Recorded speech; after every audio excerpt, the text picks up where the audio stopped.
أنفسنا ومن سيئات أعمالنا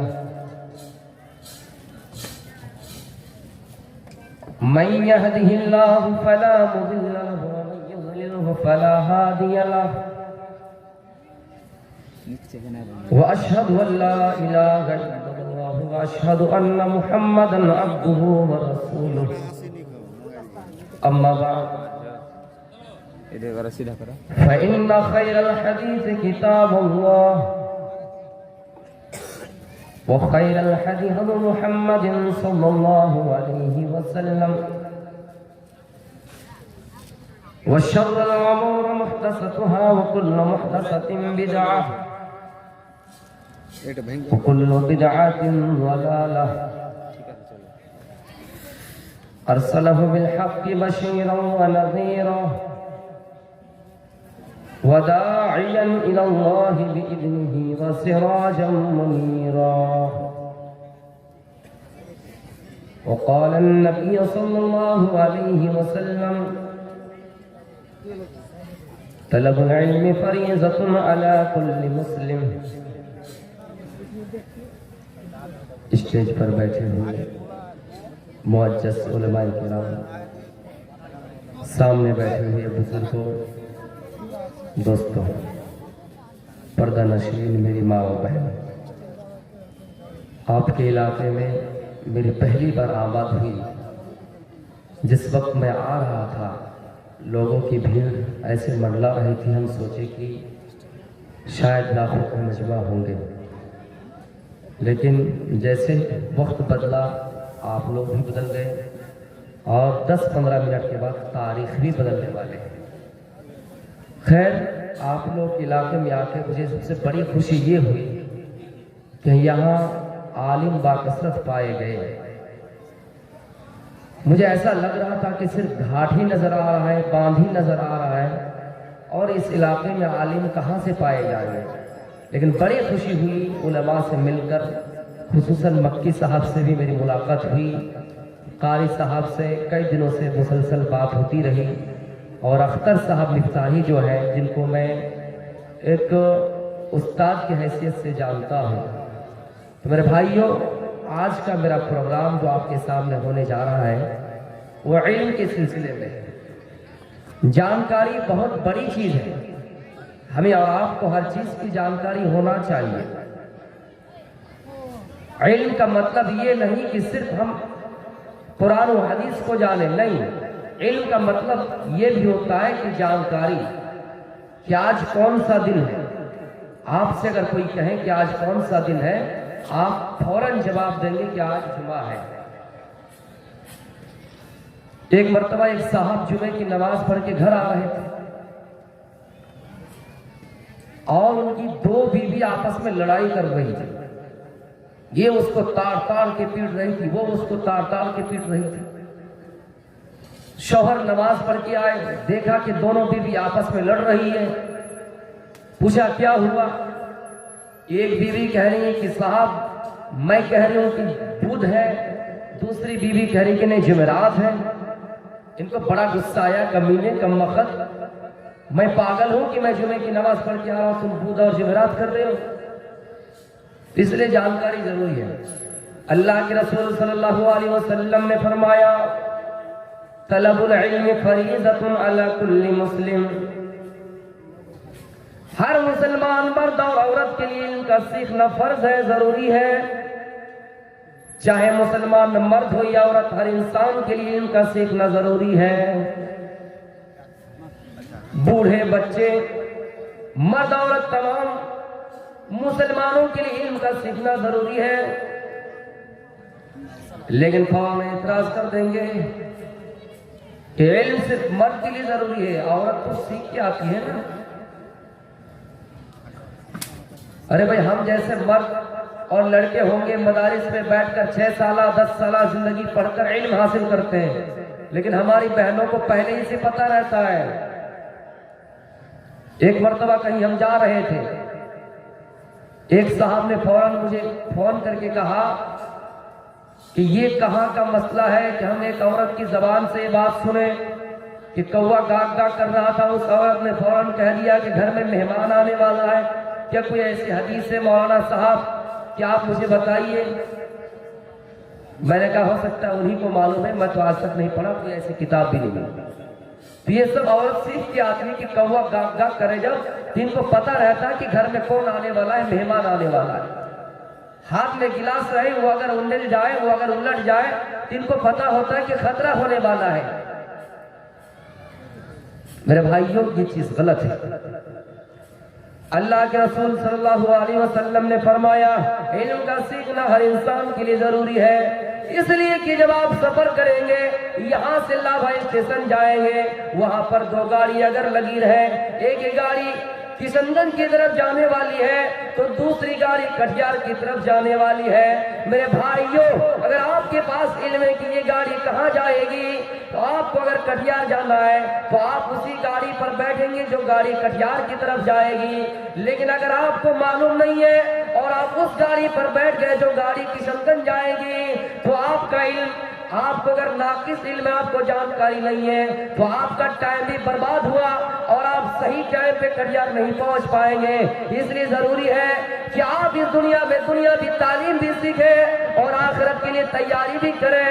آخرت کی تیاری اس طرح کریں کہ ہم اپنے بچوں کو یہ مولانا جو قاری بازی مدرسہ کھول کر رکھے ہیں، بخاری کا درس دیا جا رہا ہے، یہاں پر وہ حدیث بتائی جا رہی ہے، مسلم کا درس دیا جا رہا ہے، یہاں پر وہ حدیث آپ کو بتائی جا رہی ہے کہ جب آپ اس دنیا سے چلے جائیں گے، جب آپ مر جائیں گے، آپ کی موت ہو جائے گی، آپ اس دنیا سے چلے جائیں گے، آپ کا نامہ اعمال بند کر دیا جائے گا، نیکیوں کا کھاتہ بند کر دیا جائے گا، گناہوں کا کھاتہ بند کر دیا جائے گا۔ اللہ کے رسول صلی اللہ علیہ وسلم فرماتے ہیں، مسلم شریف کی حدیث ہے، اذا مات الانسان انقطع عنہ عمله الا من ثلاثہ۔ اے لوگوں، جب دنیا سے انسان پرواز کر جاتا ہے، دنیا سے انسان چلا جاتا ہے، ان کا نامہ اعمال بند کر دیا جاتا ہے، قبر میں ان کو کوئی نیکی نہیں پہنچتی ہے، لیکن 3 ایسے اعمال ہیں جو قبر میں بھی ان کو پہنچتا رہتا ہے۔ انسان مر جاتا ہے، رجسٹر بند، 60 سال میں ہماری نوکری برخاست، پیسہ نہیں آئے گا، آئے گا تو ہاف آئے گا، کم آئے گا، لیکن 3 ایسے اعمال ہیں جو انسان کے مرنے کے بعد بھی قبر میں فائدہ پہنچتا رہے گا۔ کوئی انسان کسی سڑک پر ٹیبل گاڑ دیا ہو، کنواں کھود دیا ہو، آج جو یہ جلسہ ہو رہا ہے، ان جلسے کے پیسوں کو فضول نہیں خرچ کیا جائے گا، بلکہ مسجد اور مدارس کی تعمیر میں لگایا جائے گا۔ اگر آپ کا 1 روپیہ بھی مسجد میں لگ جائے، آپ کا 2 روپیہ بھی اگر مسجد میں لگ جائے، انہی 2 روپیے سے مسجد کی تعمیر میں جو فائدہ ہوگا، وہاں پر آنے والے مصلی جب تک نماز پڑھتے رہیں گے، آپ کو ان کا ثواب قبر میں ملتا رہے گا۔ میرے بھائیوں، یہ صدقہ جاریہ ہے، او علم ينتفع به، یا ایسا علم جو آپ کو فائدہ پہنچتا رہے، فائدہ پہنچاتا رہے۔ آپ نے کسی کو 2 حرف سکھایا، وہ پھر کسی کو 2 حرف سکھایا، اسی طرح کرتے کرتے جب تک یہ سلسلہ جاری رہے گا، آپ کو فائدہ پہنچتا رہے گا۔ کسی عالم نے، کسی قاری نے کسی کو قرآن کا 2 حرف، قرآن کا 2 حرف سکھایا، پھر وہ پڑا وہ مولوی بنا۔ ہمارے شیخ کہہ رہے تھے کہ ہمارے ذریعے سے کتنے عالم بنے ہیں، شیخ دنیا سے اگر چلے جائے، میرے بھائیوں، جتنی نسلیں آئیں گی، جب تک قیامت نہیں ہوگی، جتنی نسلیں آئیں گی اور یہ پڑھائی کا سلسلہ جاری رہے گا، ان کی نسل جب تک بڑھیں گی، وہ علم جہاں تک پھیلتا رہے گا، جہاں تک پہنچتا رہے گا، آپ کو فائدہ پہنچتا رہے گا۔ اور تیسری چیز ہے او ولد صالح، آپ کا نیک لڑکا جو آپ کے لیے دعا کرے۔ میرے بھائیوں، اگر آپ نے کسی کو مدارس میں تعلیم حاصل کرنے کے لیے مدرسہ بھیجا، علم سیکھنے کے لیے، کسی کو مکتب بھیجا، کسی کو مدرسہ بھیجا، وہ دینی علم حاصل کیا، وہ آپ کے حق میں دعا کرے گا، اور جب تک دعا کرے گا آپ کو فائدہ پہنچتا رہے گا، دعا کرے گا اللہ اس کی دعا کو قبول کرے گا اور آپ کو نیکی ملتی رہے گی، قبر میں بھی آپ کو نیکی ملتی رہے گی۔ اس لیے ضروری ہے کہ ہم اپنے بچوں کو دنیاوی تعلیم کے ساتھ ساتھ پہلے دینی تعلیم، اس کے بعد دنیاوی تعلیم، دونوں چیز ضروری ہے۔ طلب العلم فریضۃ علی کل مسلم، ہر مسلمان کو علم سیکھنا ضروری ہے۔ اگر کوئی امام ہے صرف یہ نہیں کہ امام نماز پڑھائے تو انہیں کو قرآن کی جانکاری ہو، انہیں کو قرآن کی صورتیں معلوم ہو، جو مقتدی پیچھے نماز پڑھنے کے لیے آئے انہیں معلوم نہ ہو، ایسی بات شریعت میں نہیں ہے۔ شریعت یہ کہتی ہے کہ اگر کوئی مقتدی پیچھے نماز پڑھ رہا ہو انہیں بھی اتنا یقین ہو، اتنا گیان ہو، اتنی جانکاری ہو کہ اگر امام سے خطا ہو جائے، امام بھول کر جائے، کوئی سورت پڑھ رہا ہے اگر غلطی کر جائے تو مقتدی کو اتنی صلاحیت رکھنی ہوگی کہ پیچھے سے وہ لقمہ دے سکے۔ لیکن ہم اور آپ یہ سوچتے ہیں کہ ہمارے پاس کروڑوں روپیہ ہے، ہم اپنے گھروں میں ایک حافظ بلا لیں گے، ایک عالم بلا لیں گے اور ہم پیسے کمانے میں لگ جائیں گے۔ میرے بھائیوں، آپ کو بھی علم سیکھنا ضروری ہے۔ ہاں، اگر آپ کو عالموں سے محبت ہے آپ ان عالموں کو گھروں میں لائیے، اپنے بچوں کو درس دلوائیے، لیکن آپ یہ سوچیں کہ ہم پیسے کمانے کی فکر میں رہیں گے اور نیکیاں کمانے کے لیے عالموں کو گھروں میں بلاتے رہیں گے، ہم نہیں سیکھیں گے، کیونکہ ہم تو پیسہ دے رہے ہیں، ہم مزدوری دے رہے ہیں، ان کو اپنے گھروں میں بلا کر علم حاصل کر لیں گے۔ نہیں، آپ کو بھی علم سیکھنا ضروری ہے، آپ کو بھی علم سیکھنا ضروری ہے۔ ایک مرتبہ ایک امام صاحب نماز پڑھا رہے تھے، سورہ فاتحہ کی تلاوت کرتے کرتے آخر میں جب پہنچے تو وَلَضَّالِّينَ کے بجائے کیا پڑھا؟ وَلَضَّالُّونَ۔ جب ہم اور آپ نماز پڑھاتے ہیں یا کوئی امام نماز اگر پڑھائے تو کیا کہیں؟ وَلَضَّالِّينَ۔ مقتدی پیچھے سے کیا کہیں گے؟ آمین۔ تو جب امام صاحب نے چوک سے ضالون کہہ دیا تو مقتدی بھی بڑے چالاک تھے، کیا کہا؟ آمین۔ نہیں سمجھ میں آیا؟ کیا پتا چلا کہ علم سیکھنا ہر ایک کے لیے ضروری ہے۔ مقتدی کو بھی اتنی صلاحیت رکھنی ہوگی، انہیں بھی اتنی معلومات رکھنی ہوگی کہ اگر امام بھول کر جائیں پیچھے سے لقمہ دینے کی صلاحیت رکھیں۔ یہ سوچتے صاحب امام صاحب یہی آئیے نماز پڑھ کے ہم بھی نہیں جائیں گے، امام صاحب نہیں، اگر ہم پیچھے سے جائیں گے تو ڈر لگتا ہے کہیں ایسا نہ ہو کہ ہمیں امام بنا دیا جائے۔ اکثر خطبہ کا یہ حال ہوتا ہے، مسجد میں وہ بہت پیچھے جائیں گے تو اس لیے ہو سکتا ہے انہوں نے خطبہ بھی دیا جائے، تو اس لیے ایسا نہیں سوچنا چاہیے۔ حرکت جن کی ذمہ داری وہ تو ادا کرتے ہی ہے، لیکن ہمیں اور آپ کو بھی اتنی احتیاط رکھنی چاہیے کہ اور کوشش کرنی چاہیے کہ اگر موقع مل جائے تو اس کو غنیمت سمجھنا چاہیے۔ ہر انسان کو علم سیکھنا ضروری ہے، اور علم کے لیے لوگ کتنا کیا کرتے تھے، علم سیکھنے کے لیے کتنا درہم و دینار خرچ کیا کرتے تھے۔ میری بہنوں، اس بات کی تو غور سے سنو، ایک شخص تھا جن کا نام فروخ تھا، ابو عبد الرحمن کے نام سے جانا جاتا ہے، جہاد کے میدان میں جاتا ہے، اپنی بیوی سے کہتا ہے بیوی میں چند سالوں کے لیے جہاد کے میدان جا رہا ہوں، خراسان جا رہا ہوں، ہو سکتا ہے آنے میں کافی لمبا وقت گزر جائے، لمبا عرصہ گزر جائے، کئی سالوں تک لگ سکتا ہے، اس لیے میری بیوی تم مجھے اجازت دو اور تمہاری نان نفقہ کے لیے خرچہ کے لیے میں تمہیں 30,000 دینار دے کر جا رہا ہوں۔ بیوی نے کہا شوہر آئے میرے لائف پارٹنر، آئے میرے جیون ساتھی، آپ جائیے، جہاد کرنے ہی کے لیے تو جا رہے ہیں، آپ جائیے۔ ان کے پیٹ میں بچہ پل رہا تھا، دیکھو شوہر کوشش کرنا جلدی آ جانا، کہا ٹھیک ہے۔ جہاد کے میدان میں جاتا ہے، 30,000 دینار اپنی بیوی کو دے کر جاتا ہے، جہاد کے میدان میں اتنا لمبا وقت گزر جاتا ہے، کہ 27 سال ہو جاتا ہے اور پھر 27 سال کے بعد گھر واپس آتا ہے. 27 سال کے بعد گھر واپس آتا ہے. 27 سال کے بعد جب گھر واپس آیا، پیٹ میں جو بچہ پل رہا تھا، ان کی بیوی کے پیٹ میں جو بچہ پل رہا تھا، وہ بچہ بڑا ہوتا ہے. ان کا لڑکا تھا، ان کا بیٹا تھا، بڑا ہوتا ہے. 26-27 سال کا وہ لڑکا ہو جاتا ہے اور وہ اپنے گھر کا مالک بن جاتا ہے. باپ 27 سال کے بعد جہاد کے میدان سے گھر واپس آتا ہے. گھر کا دروازہ کھولا، بیٹا باہر آیا. باپ نے کہا، اجنبی آدمی تم میرے گھر میں کیسے آئے؟ تم میرے گھر میں کیسے آئے؟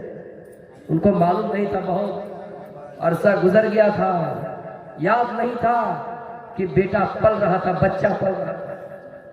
اے اجنبی آدمی تم میرے گھر میں کیسے آئے؟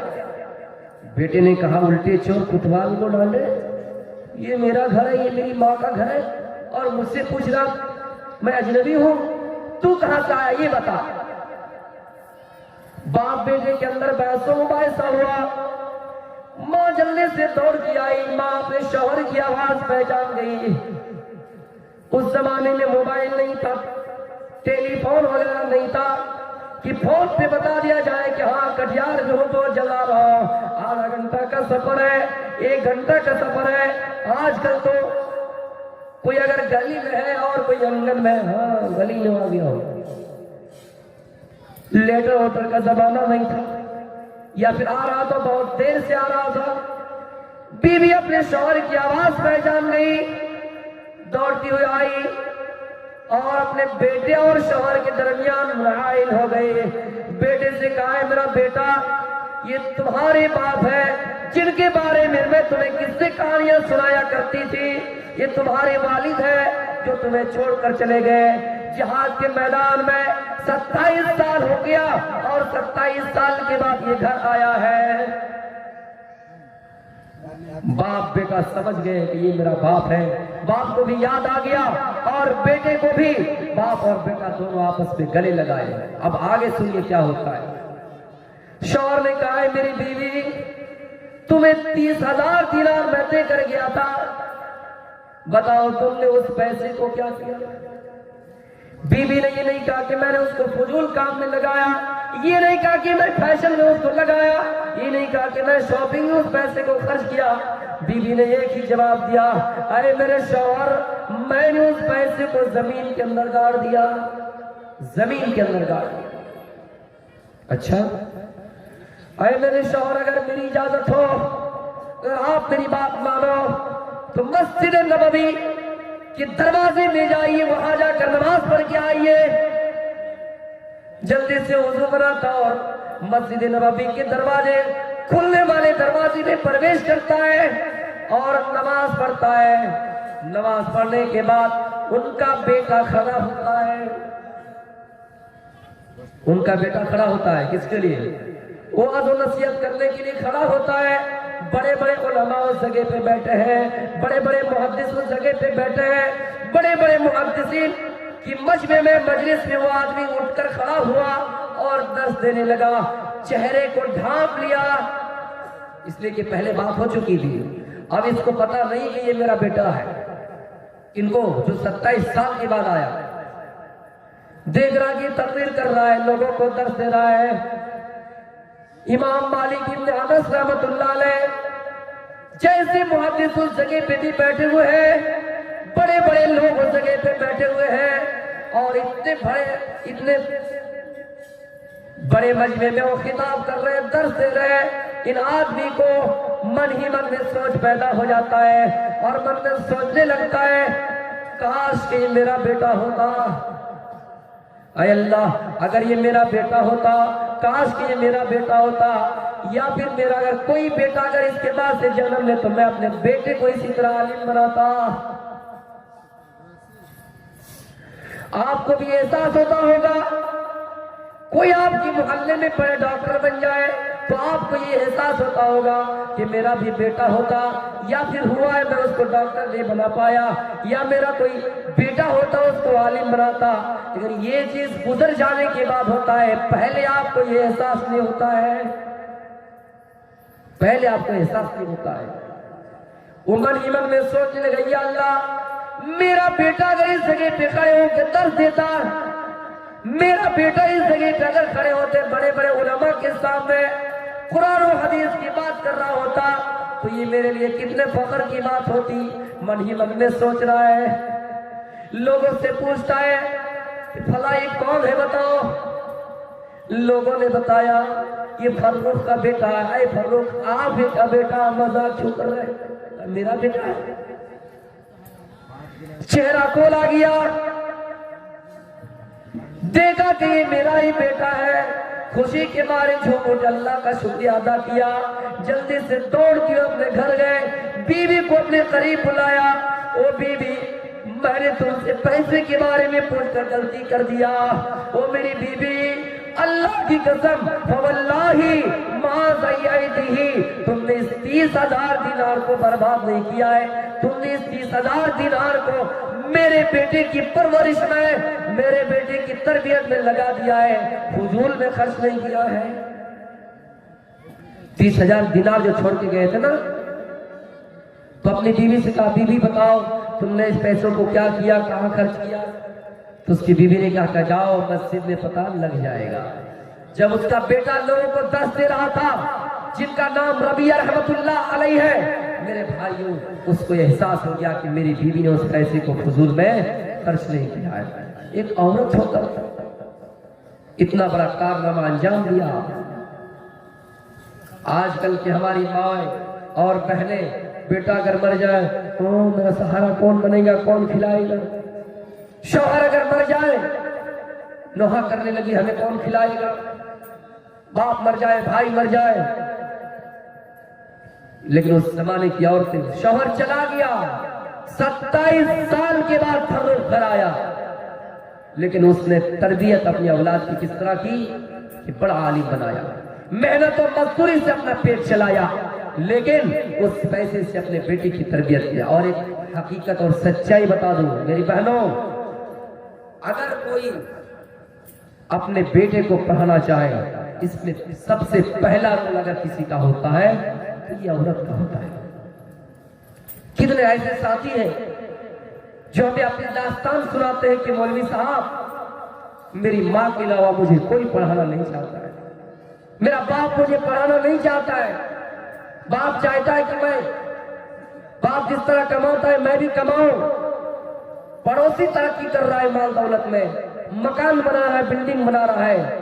میرا باپ یہی چاہتا ہے کہ میں بھی اس طرح کماؤں, لیکن میری ماں کی یہی خواہش ہے کہ میں عالم بنوں, میں ڈاکٹر بنوں, میں انجینئر بناؤں, اور میری ماں مجھے اپنے پیسے سے پڑھائے.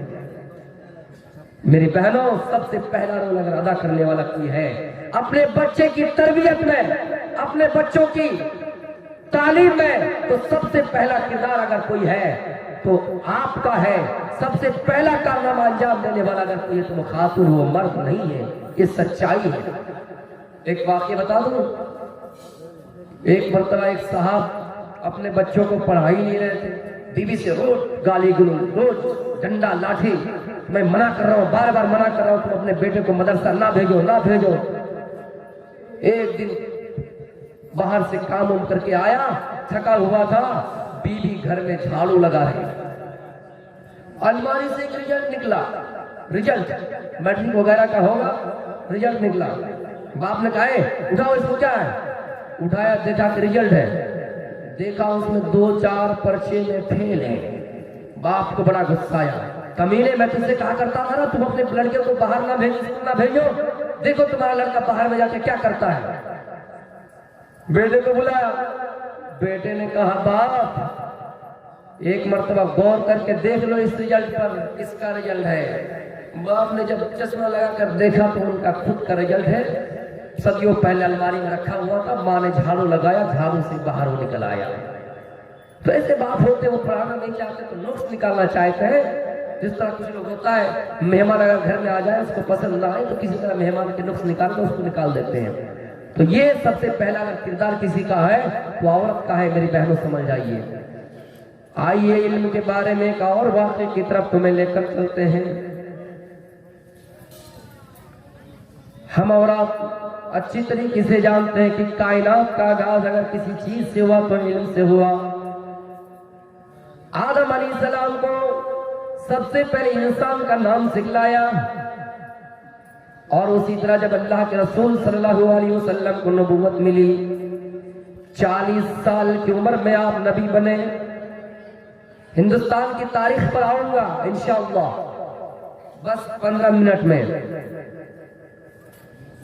جب آپ غار حرا میں جا کر خلوت نشینی اختیار کرنے لگے، خلوت اختیار کرنے لگے، اور اللہ جو آپ کو خواب دکھاتا تھا وہ سچا ثابت ہوتا تھا، آپ کچھ سامان لے کر غار حرا جانے لگے، آپ کو تنہائی پسند آ گئی، اور آپ کئی دنوں تک اس غار حرا میں بیٹھ کر آرام کرنے لگے، اللہ کو عبادت، اللہ کو یاد کرنے لگے، اللہ کی عبادت کرنے لگے۔ اس جگہ پہ بیٹھے ہوئے تھے، اتنے میں ایک دن اچانک فجاءہ الملک، آپ کے پاس جبریل علیہ السلام آئے، آپ کے پاس فرشتہ آئے، اور آپ سے پہلے اگر کوئی خطاب کیا، کوئی الفاظ استعمال کیا تو یہ تھا اقرا بسم ربک الذی خلق۔ سب سے پہلا الفاظ اگر استعمال کیا تو اقرا، اے محمد پڑھیے۔ سب سے پہلے کیا کہا؟ پڑھیے۔ یہ بھی کہہ سکتا تھا اے محمد دولت مانگیے، اے محمد جس طرح گھسیا گھاٹ والے مال و دولت کے پیچھے حریص ہو چکے ہیں، آپ بھی پراپرٹی مانگیے، سلطنت مانگیے، بادشاہ کی لڑکی سے شادی کرنے کا مطالبہ کیجئے۔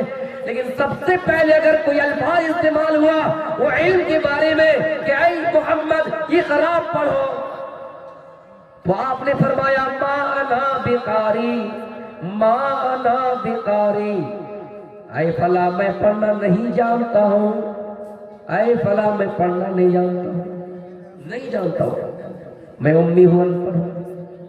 یہاں اللہ کے رسول کا یہ جملہ ہے کہ میں ان پڑھ ہوں، لیکن ہمارے کچھ مسلمان بھائی یہ کہتے ہیں کہ نہیں، بہت سے لوگ اپنی ماں کے پیٹ میں 10 پارہ حفظ کر دیا۔ قرآن کی دلیل ہے کہ کوئی بھی انسان اس دنیا میں سیکھ کر نہیں آتا ہے، اور ماں کے پیٹ میں کیسے 10 پارہ حفظ کر سکتا ہے؟ صرف من گھڑت اور جھوٹی روایت ہے۔ کوئی اگر دعویٰ کرتا ہے ماں کے پیٹ میں 10 پارہ حفظ کر کے آیا، میں بھی بچپن میں یہ سنا کرتا تھا، اور لوگ کہتے تھے کہ اے میری ماں، لوگ کہتے تھے اے عورتوں، قرآن کو زیادہ سے زیادہ پڑھا کرو، تمہارا بچہ پیٹ میں اگر بڑا ہوگا تو پیٹ کے اندر ہی قرآن حفظ کر لے گا۔ لیکن ایسی کوئی صحیح روایت نہیں کہ ماں کے پیٹ سے کوئی سیکھ کر آیا۔ اگر سیکھ کر کوئی آتا تو جناب محمد رسول اللہ صلی اللہ علیہ وسلم سیکھ کر آتے۔ آپ نے فرمایا نہیں، میں پڑھنا نہیں جانتا ہوں، ما انا بقاری، ما انا بقاری۔ 3 مرتبہ آپ نے وہی الفاظ کہا، ما انا بقاری۔ جبریل علیہ السلام آپ کو دباتے رہے، پھر کہا پڑھو، آپ نے کہا ما انا بقاری، پھر دبایا، پھر کہا پڑھو، 4تھی مرتبہ ساتھ ہی ساتھ اقرا بسم ربک الذی خلق۔ تو میرے بھائیوں، سب سے پہلے اگر علم وہی کا آغاز ہوا تو علم سے ہوا۔ اس کے بعد آپ خوف کھائے ہوئے تھے، اس کے بعد آپ ڈرے ہوئے تھے، دوڑتے ہوئے اپنے گھر کی طرف گئے، خدیجہ رضی اللہ تعالیٰ عنہ کے پاس گئے، جو ہماری اور آپ کی مائیں ہیں، امہات المومنین ہے۔ میرے پیارے ساتھی اس کے پاس گئے اور جا کر یہ سارا ماجرا سنایا۔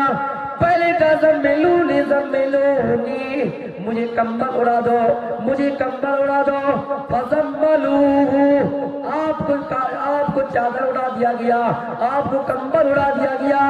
پھر آپ نے سارا ماجرا خدیجہ رضی اللہ تعالیٰ عنہ کے سامنے بیان کیا۔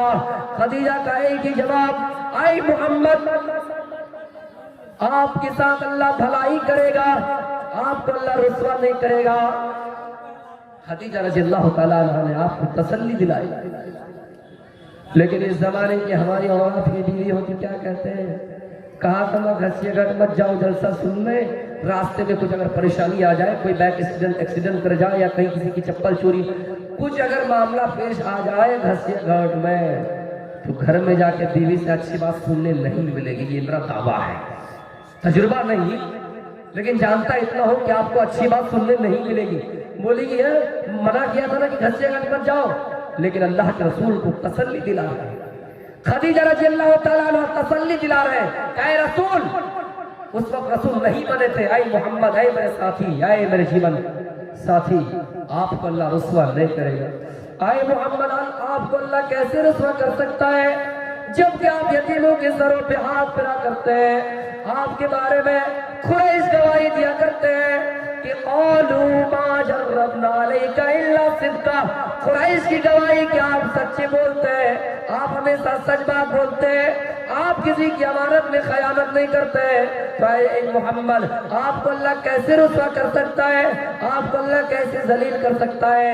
میرے بھائیوں، یہ معاملہ ورقہ بن نوفل کے پاس لے جایا گیا۔ خدیجہ رضی اللہ تعالیٰ عنہ اپنے چچا زاد بھائی کے پاس لے گیا اور یہ ماجرا سنایا۔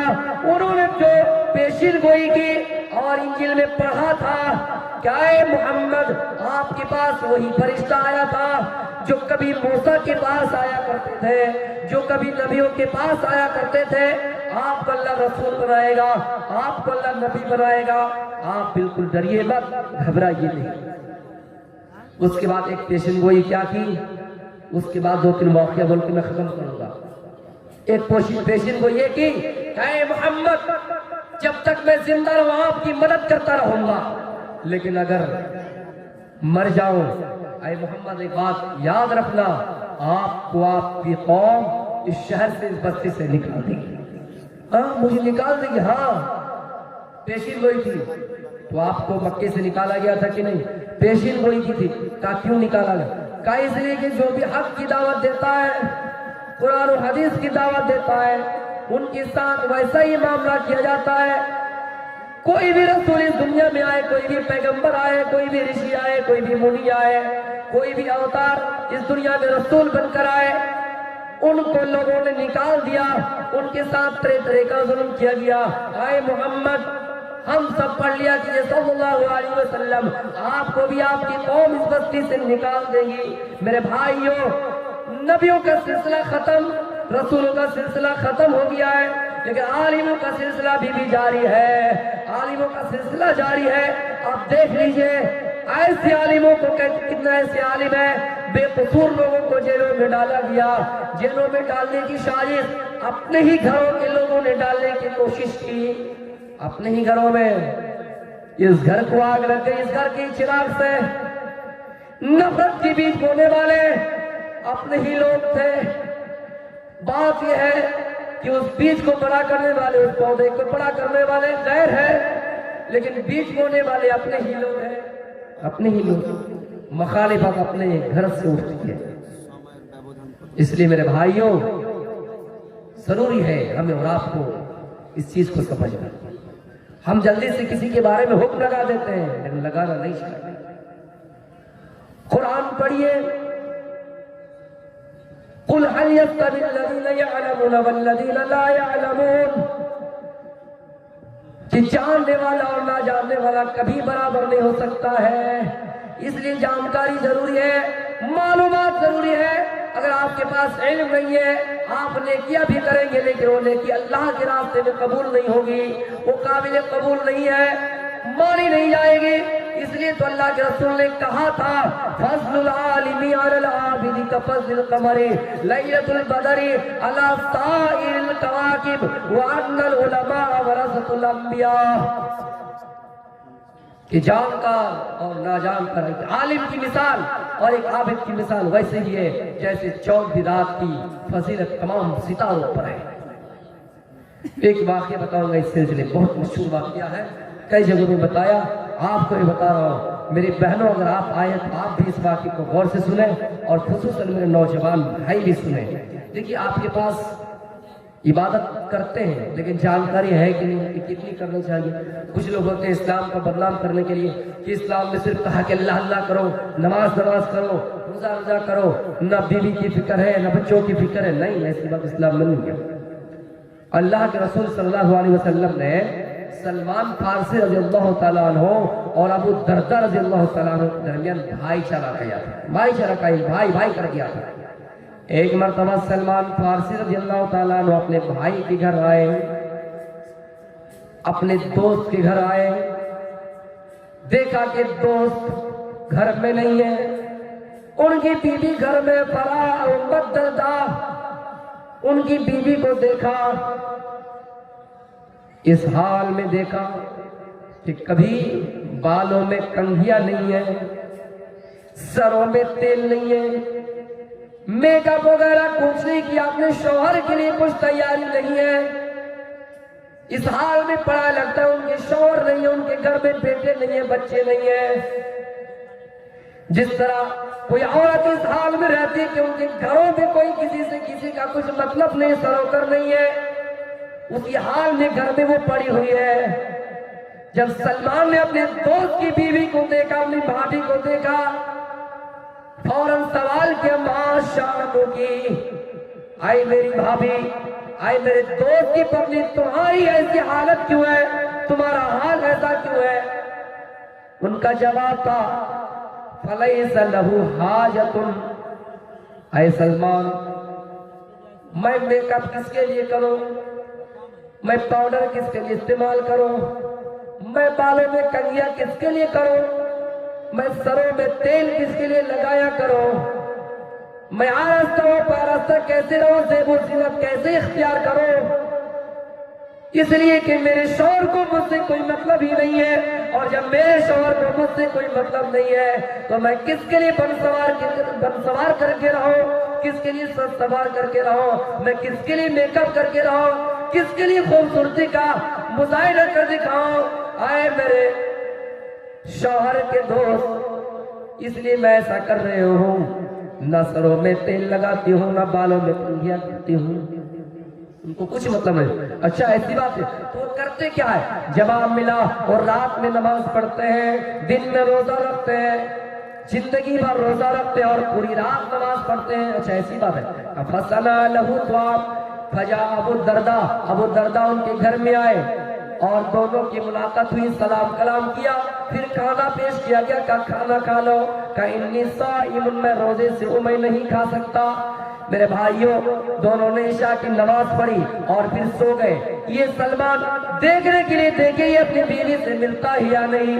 میرے بھائیوں، تہجد کی نماز پڑھے، تہجد کی نماز پڑھی، تہجد کی نماز پڑھنے کے بعد یہ پھر اپنے دوست کو سمجھانے لگے، آئے میرے دوست، تمہاری بیوی کی شکایت یہ آئی ہے کہ تم اپنی بیوی سے مطلب نہیں رکھتے ہو، تمہاری بیوی جو کہتی ہے تم اپنی بیوی کی بات سنتے نہیں ہو۔ اے میرے دوست، کیا مطلب ہے؟ ٹائم ختم ہو رہا ہے۔ اے میرے دوست سنو، جس طرح اللہ چاہتا ہے کہ تم نماز پڑھو، اسی طرح تمہاری بیوی بھی چاہتی کہ تم اس کا حق ادا کرو، تمہاری بیوی بھی چاہتی کہ تم اس کی خواہشات پوری کرو، تمہارے گھر میں مہمان آ جائے تو تمہیں اس کی بھی دیکھ ریکھ کرنی چاہیے۔ اِنَّا لِعَيْنِكَ عَلَيْكَ حَقًّا، تمہاری آنکھ کا بھی تمہارے اوپر حق ہے، یعنی پوری رات تم نماز نہیں پڑھ سکتے ہو، تمہارے جسم کا بھی تمہارے اوپر حق ہے۔ اِنَّا لِبَدَنِكَ عَلَيْكَ حَقًّا وَإِنَّ لِجَسَدِكَ عَلَيْكَ حَقًّا، دونوں الفاظ استعمال ہوا ہے، یعنی تم اپنے جسم کو تکلیف صرف نہیں دے سکتے ہو، زندگی بھر روزہ نہیں رکھ سکتے ہو۔ میرے بھائیوں، صرف ایک دن روزہ اور ایک دن لاغ اس طرح کر سکتے ہو، اس طرح کر کے سمجھایا تاکہ بیوی کا بھی حق ہے، جس طرح اللہ کا حق ہے کہ تم نماز پڑھو، اسی طرح تمہاری بیوی کی بھی تمہارے اوپر حق ہے۔ تمہارے گھر میں مہمان آ جائے ان کی بھی دیکھ ریکھ کرنی ہے۔ یہ معاملہ اللہ کے رسول کے پاس دونوں گئے، ماجرا سنایا، آپ نے فرمایا صدق سلمان، سلمان نے بالکل سچ کہا ہے۔ ہمارے سامنے مفتی صاحب آ چکے ہیں، میں ادب کے خلاف نہیں کرنا چاہتا ہوں، انشاءاللہ آپ سے امید کرتا ہوں کہ آپ نے ان باتوں کو سمجھ گئے ہوں گے، اور اللہ تعالیٰ سے دعا کرتا ہوں کہ اللہ تعالیٰ ہم سب کے اس پروگرام کو کامیاب فرمائے۔ جو بھی بات ہم اور آپ کہہ رہے ہیں اگر اچھی ہے اللہ اس کو قبول فرما، اگر مجھ سے کوئی خطا ہوئی ہے آپ مجھے معاف کریں۔ وما علینا الا البلاغ المبین، وآخر دعوانا الحمد للہ رب العالمین۔ السلام علیکم ورحمۃ اللہ وبرکاتہ۔